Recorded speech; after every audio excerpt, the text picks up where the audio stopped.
नमस्कार दोस्तों, स्वागत है आपका आपके अपने यूट्यूब चैनल मन अप स्टोरीज में। दोस्तों, ये कहानी चल रही है ये बंधन अब न छूटेगा और इसके 16 पार्ट अपलोड हो चुके हैं। ये 17वां पार्ट है। दोस्तों, इस 17वें पार्ट को हम स्टार्ट करते हैं अविनाश पूजा से। पूजा जी, 2 मिनट उषा का हाथ थामना, मैं अभी आया।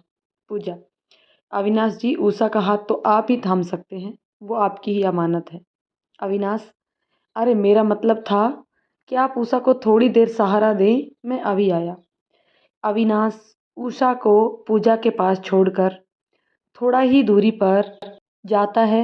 वहाँ पर एक छोटे से पौधे में प्यारा सा पीले कलर का फूल लगा होता है।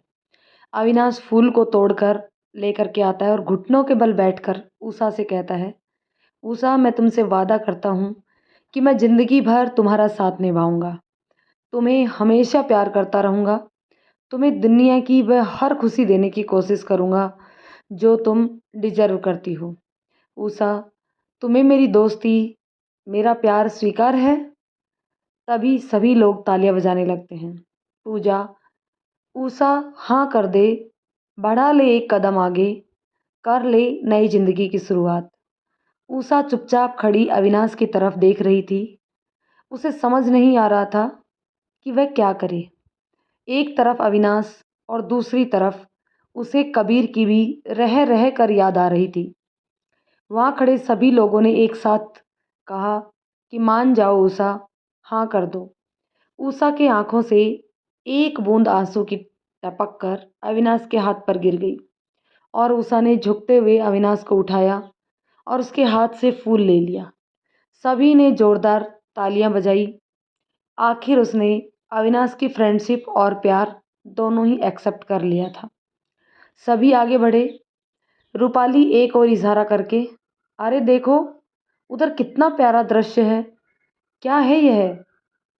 उन्हीं में से एक एम्प्लॉय मानवेंद्र, वह एक बहुत ही प्यारा सा होटल है या यूं कहें विला है, जहां आने वाला हर कपल उस होटल में ज़रूर जाता है। पहले हम बोटिंग करके आते हैं, फिर हम सब उस होटल को देखने के लिए चलेंगे और फिर सभी बोटिंग के लिए निकल जाते हैं और बोटिंग शुरू कर देते हैं।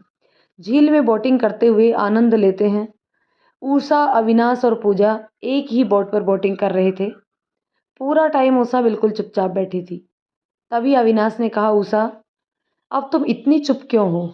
कुछ तो बोलो। उषा ने अविनाश का हाथ पकड़ लिया और धीरे से बोली, अविनाश, तुम बहुत अच्छे हो। मैं कोशिश करूंगी कि अपने अतीत को भूलकर तुम्हारे साथ नई शुरुआत करूं। बोटिंग का कार्यक्रम खत्म हुआ।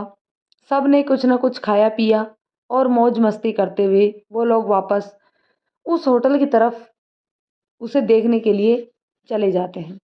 सभी लोग होटल की तरफ जा रहे थे। उसी वक्त वही होटल की खिड़की में खड़ा एक शख्स जो बाहर की तरफ निहार रहा था, इतने सारे लोगों को एक साथ आता देखकर खुश हो जाता है और अपने एम्प्लॉय से कहता है कि देखिए, उधर से जो लोग आ रहे हैं उनकी अच्छे से खातिरदारी करना।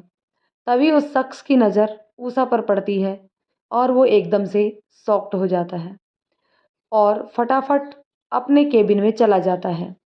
सभी लोग आकर उस होटल को देखने लगते हैं तो देखते ही रह जाते हैं। होटल किसी शाही राजमहल से कम नहीं था। होटल की हर एक चीज़ बहुत ही आकर्षक और बहुत ही महंगी थी। बड़े बड़े कालीन बिछे हुए थे। होटल्स के चेयर्स को तो ऐसी थी जैसे किसी राजमहल में राजा का सिंहासन है। उसे होटल ना कहकर अगर शाही राजमहल कहा जाए तो भी कोई गलती नहीं होगी। सभी लोग होटल की एक एक चीज़ को बड़े ही गौर से छू कर देख रहे थे। वहाँ पर इंडियंस ज़रूर जाते थे क्योंकि होटल में ज़्यादातर इंडियंस एम्प्लॉय थे। इंडिया के शाही कल्चर को दर्शाया गया था। इंडिया के अलग अलग जगहों की अलग अलग फेमस डिश यहाँ अवेलेबल हो जाया करती थी। या यूँ कहे कि ये मिनी इंडिया है तो भी कोई अतिशयोक्ति नहीं होगी। होटल का एक एम्प्लॉय सभी को पूरे होटल के बारे में बता रहा था, घुमा रहा था। होटल का एम्प्लॉय, सर, यहाँ रहने वाले हर इंडियन की चाह होती है कि वो इस होटल में शादी या सेरेमनी या कोई भी पार्टी ऑर्गेनाइज करे। और सर, जब से इस होटल को हमारे इस वर्तमान मालिक ने ख़रीदा है, तब से हमारे यहाँ की खासियत यह भी है कि वह जब भी कोई इंडियन कपल यहाँ हनीमून के लिए आता है तो हम लोग उसके लिए एक स्पेशल नाइट अरेंज करके देते हैं, जो हमारी तरफ से बिल्कुल फ्री होती है। साथ ही यहाँ पर आने वाले इंडियंस को हम 10% डिस्काउंट भी देते हैं। सर, आप लोग भी बहुत से इंडिया से आए हैं, तो आपको भी हम 10% डिस्काउंट तो देंगे ही, साथ ही साथ हम यहाँ की फेवरेट आइसक्रीम सैंडविच भी फ्री देंगे। सभी लोग होटल की तारीफ़ करते हुए होटल को देखते हैं और आपस में बातचीत करते हैं कि आज हम डिनर यहीं पर करके जाएंगे। उनमें से एक ने होटल के एम्प्लॉय से कहा, भाई आज हमारे डिनर की व्यवस्था यहीं करो। बाहर की तरफ एक बहुत ही प्यारा सा गार्डन था, जिसमें बहुत ही सुंदर सुंदर फूल थे।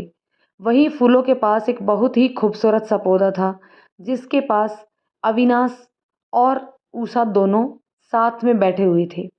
अविनाश उषा से, उषा इतनी खूबसूरत जगह है ना, दिल चाहता है कि इस खूबसूरती को अपनी आंखों में बसा कर रखूं।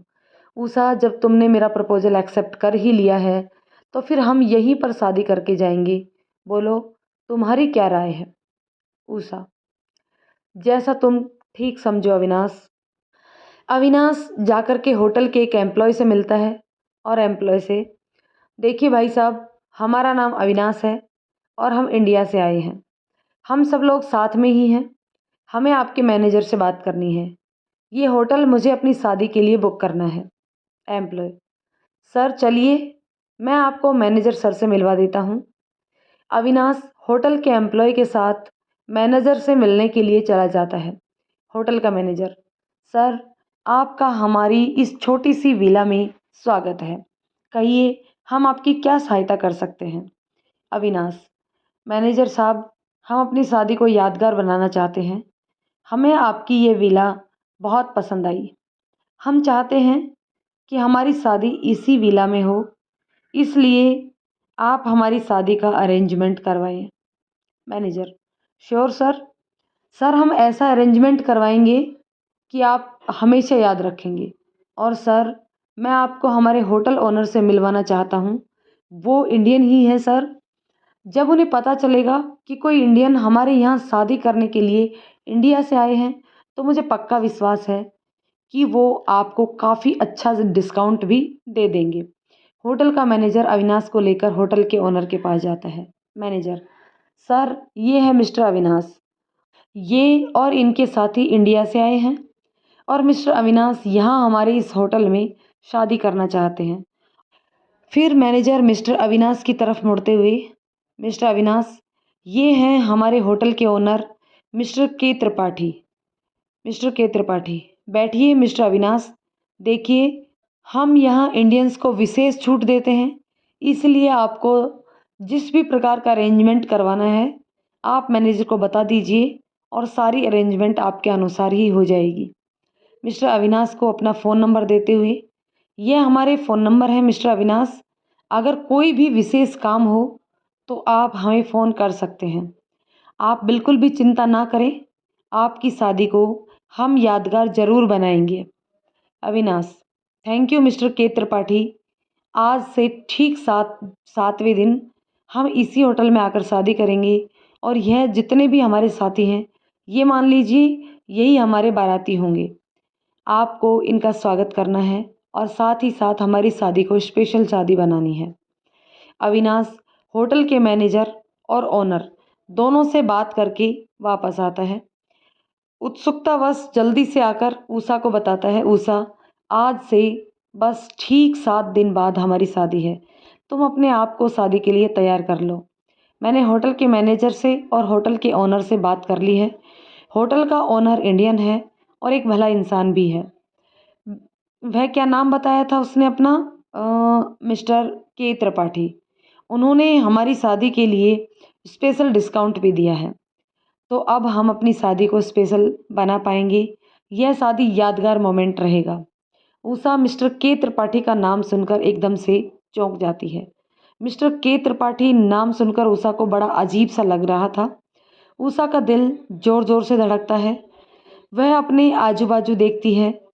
उसे ऐसा लगता है जैसे कोई है उसके आसपास जो उसे दिखाई नहीं दे रहा। सभी लोग डिनर के लिए बैठ जाते हैं। और हंसी मजाक के साथ डिनर ख़त्म करते हैं और वापस अपने होटल चले जाते हैं जहाँ पर वो लोग ठहरे होते हैं। उषा उस विला में आकर बहुत ही बेचैन थी। उसने अपनी बेचैनी पूजा को बताई तो पूजा ने कहा, जैसा तुम सोच रही हो उषा, वैसा कुछ भी नहीं है। फिर भी तुम्हारी तसल्ली के लिए हम कल वहाँ फिर से चलेंगे, परंतु यह बात किसी को पता नहीं चलनी चाहिए। और दोनों आपस में कुछ प्लान बनाते हैं।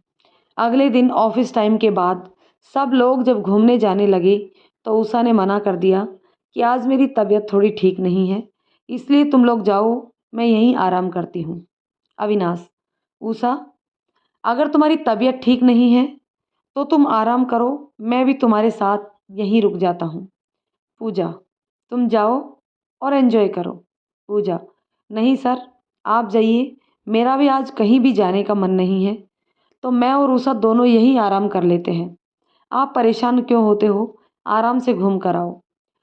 उषा और पूजा अविनाश को बाकी लोगों के साथ घूमने के लिए भेज देती हैं। सभी लोगों के जाने के बाद उषा और पूजा दोनों उसी होटल में वापस जाते हैं जहां वहां जाकर होटल के एम्प्लॉय से पता करते हैं। उषा, इस होटल का मालिक कौन है, उसका नाम क्या है?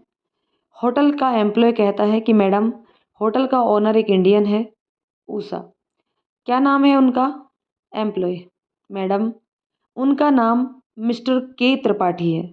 उषा, पूरा नाम बताइए, उनके बारे में कुछ और जानते हैं, इंडिया में कहाँ से हैं या कुछ और? एम्प्लॉय, नहीं मैडम, हम उनके बारे में ज़्यादा कुछ नहीं जानते, बस इतना ही जानते हैं कि वो इंडिया से हैं और बहुत ही अच्छे इंसान हैं। उषा पूजा की तरफ देखते हुए, पूजा, पता नहीं क्यों जब भी मैं इस होटल में आई थी, कल भी और आज भी, मुझे अजीब सी घबराहट होती है इस होटल में, बहुत ही अजीब सा लगता है, पता नहीं क्यों। पूजा, कुछ भी नहीं उषा, तुम्हारे मन का वहम है। वही दूर कमरे में खिड़की में खड़ा वही शख्स उषा और पूजा को देख रहा था। उषा बहुत बेचैन हो रही थी। वे दोनों वापस अपने होटल में आ जाते हैं। दोस्तों, इस पार्ट को यही ख़त्म करते हैं। जानते हैं अगले पार्ट में कि वो उस होटल में आकर के उषा अपने आप को बेचैन क्यों फील करती थी और वो खिड़की में खड़ा शख्स कौन था। तो दोस्तों, कमेंट करके बताइएगा कहानी कैसी लगी। पसंद आई हो तो लाइक शेयर करें। चैनल पर नए हैं तो प्लीज़ चैनल को सब्सक्राइब ज़रूर कर लें। धन्यवाद दोस्तों।